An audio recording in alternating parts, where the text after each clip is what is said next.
Hey, hey. It's Filter Free Friday, y'all. Listen, I am so glad y'all here. I have only overslept like half a dozen times in my entire life, and today was the sixth. I don't even use an alarm clock typically. I have a hatch alarm, but by the time it starts to light up and play birds chirping, I am usually somewhere downstairs doing something. I done missed the whole wake up call. But today, child, I just got out to bed. So here we are. I have just really been blessed by the Kirk Franklin documentary of about him finding his biological father. And I was shocked because there was one comment that I got when I was sharing about my excitement about the documentary, which said, like, leave that man alone. And I was like, leave him alone. I'm excited that somebody else done had this non paternity event and is talking about it, and it's somebody famous. So, people are more likely to build a little bit of empathy because they watching his experience and how he's feeling as folk are denying the DNA results not once but twice. I'm looking forward to this album that's coming out October 6th. And I think, I just tend to believe that when you have pain and suffering, God don't let that go to waste. So I'm expecting that this musical project is going to be good.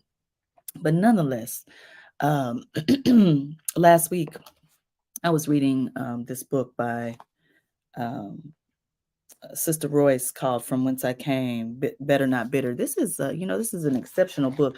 I There are many things that I'm excited to talk to her about as it relates to this, but I read it in one sitting. But let me tell you, sugars, trust and believe that when you're reading this thing, you might want to have your tissue handy because it is a roller coaster of emotions all the way throughout. And for those of you who got some issue with my shirt, just know this is what I went to sleep in is John Witherspoon line from Friday, and I wasn't changing my clothes for Filter Free Friday. So here we are. Love him, love laughing. And speaking of loving to laugh, my Michael Harriot book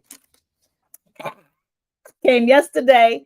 I'm so excited. I pre-ordered this book last year sometime, and then it got delayed. I think some paper issue. I don't know. But if you follow him at all on social media, honey, this man tells history of America through the lens of what is for black people more accurate and more true. And he's funny while he does so.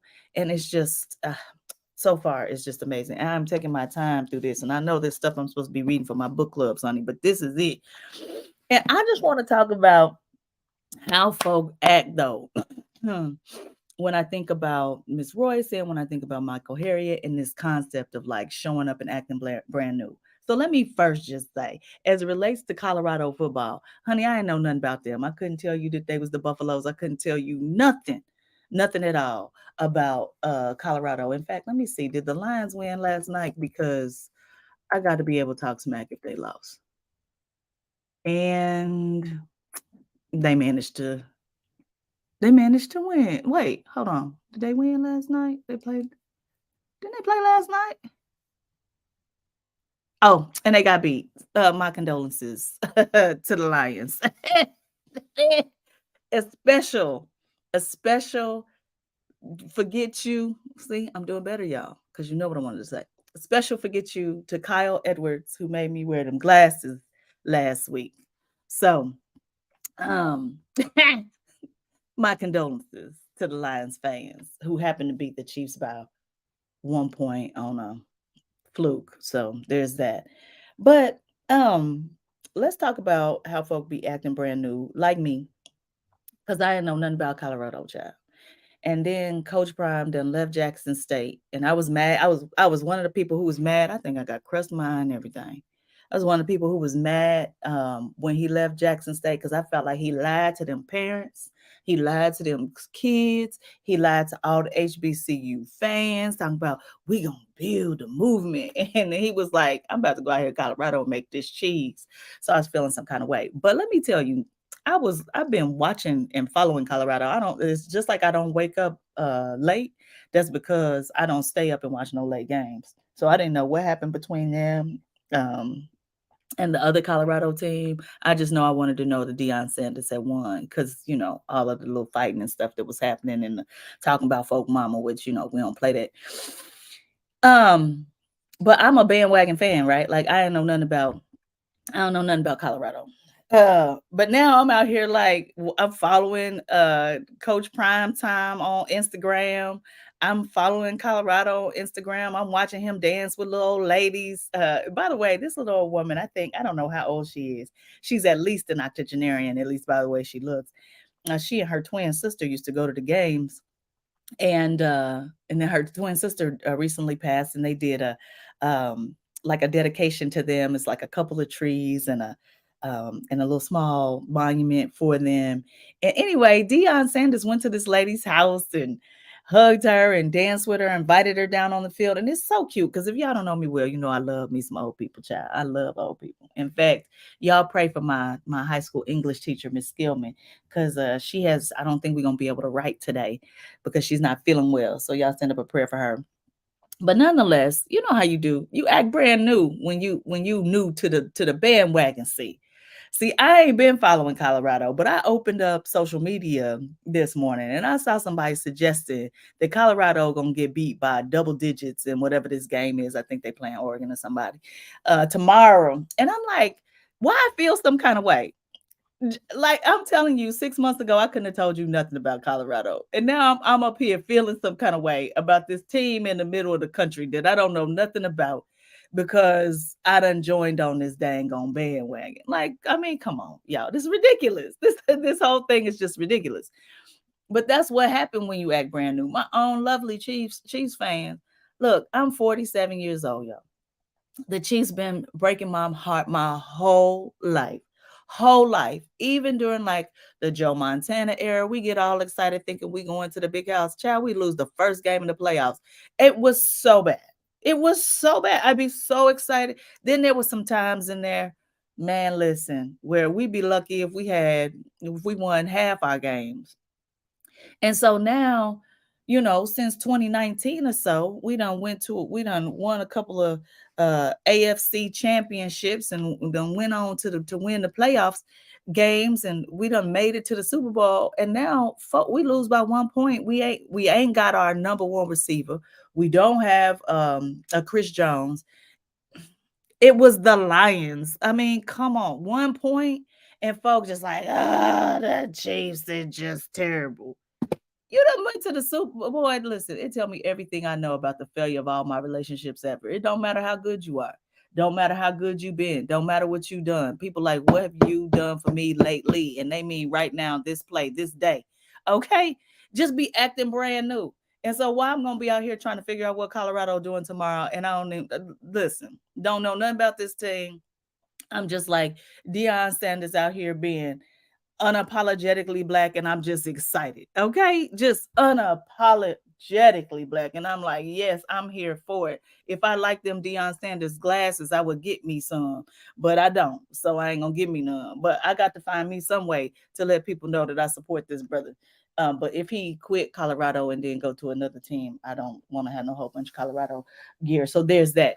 But just acting brand new. Just now, I'm about to be defending the Colorado and Deion said, I don't know this man. I don't know these players. I don't know these people. I don't know that little lady he's on the court with. Just brand new. Just acting brand new. And now, can we talk about these weight loss drugs? So listen, if you want to take a weight loss drug, I am not opposed to it. I'm not judging it at all, not in any way, shape, or form. Okay, I just want to be super, super clear. Um, I don't have a position. So what I'm about to say is not judgment; it is description. So all of a sudden, all these people out around me is getting smaller. Now, I feel some kind of way, right? Like I'm gonna just tell you, I'm judgy and biased because me, Nicole, I'm at the gym 3 days a week with my trainer, mad because she be doing the most. I don't know if y'all know Coach Nisi of Uncovering the New You, but she be doing the most. She be talking too much. She won't let me skip out on any of my sets or any of the reps I'm supposed to do. And then when I'm struggling, she talking about hold your stomach in, breathe, keep your squeeze. I'm just like, can you be quiet? Right? 3 days a week. I done overslept this morning to miss boot camp because I was supposed to be doing hit training. It was not on purpose, but that's what happened. And I'm out here, I acting brand new, y'all. Cause look, you can start to see. Look, I know you see it. I know you see it. I be acting brand new.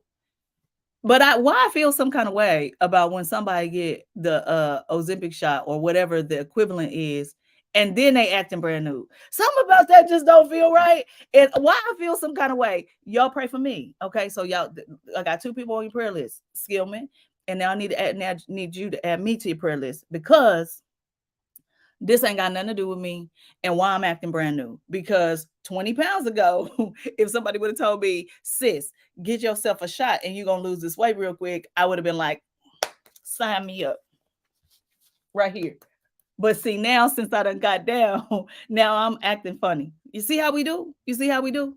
You see how we do? That's how we do. We end up in a different position and then we act brand new. And so I'm like, okay, I'm a fan. Don't be body shaming people. The body you got is the one to help you get to and from where you got to go. It's the one that hold all your beautiful insides. Whatever size it is, whatever it looks like, you better love that body because there ain't no another one you got right there. And I mean it just like I said, it ain't no another one you got. And you know, when people show up skinny and then they act funny, ma'am, sir, don't you get in a position of privilege and then use your privilege for nasty. That ain't good. God don't like ugly. Don't do that. Do not do that. You new here, sugar. Don't do that. I just, I don't know what that is. If y'all know what it is, call me out on it. But I feel some kind of way when you get into a privileged position and then you act like the people who was acting before, like towards you before. Don't do that. It's like when people get a little bit of money and then all of a sudden now you don't like the people who don't have no money. What's wrong with you? Don't do that. Excuse me. I've been working on this on my empathy journey. What happened to you? Don't do that. Don't do that. Don't do that, sugar. You know, I used to spend my summers in Mississippi, and that's just ugly. You know, how you gonna be part of an organization, and then when you leave that organization, you ain't got nothing but bad stuff to say. Going so far as some of y'all talking about it's demonic. Now you stop it. The Bible say all good things come from God, and ain't nothing on the other side of all. And if an organization is doing exceptional work out here in the community, I need you to keep that stuff to yourself. That's some foolishness. That's some foolishness. So those of y'all who taking this weight loss drug, do you, boo? Do you? I love to see it. You look beautiful. And don't be out here being nasty to people because now you think you're cute. Don't do that. Don't do that. That's not cute. Because when you were heavy, I loved you and you were beautiful and cute. And so you don't have to act like that. Keep that good inside if it's in there, because ain't no reason to show up one day and just doing the most. Like it just is not necessary. Okay. And one of the best things that happened to me this week from a professional standpoint was specifically related to clients. So I got to spend time with Dem Daco on Monday, doing a podcast about empathy, really bringing in some of the concepts of, I don't know if I talked about this publicly on that recording, but my MPE story. Because it is on top. Listen to me. I wish I knew Kirk Franklin because I would be giving him a hug right now and saying, bruh, I understand how you wanted to hug that man that you ain't never even know. He a complete stranger because for the first time in your life, you see somebody and they look like you and all the pieces are starting to make sense. I get all of that. And so if y'all know Kirk Franklin, tell him air hug. But good time on the Dem Deco podcast. And then also I have just had some really good experiences this week with just client events. Yesterday, I got to do one of the rare empathy workshops because I don't know if I've told y'all, but empathy is not selling like my other leadership development sessions. The empathy workshop organizations are not buying it. So my pastor was like, you need to do more small group things. And I don't know if any of you saw that I was trying to do a communication thing for couples. I ended up canceling it because I didn't get the kind of participation that I wanted.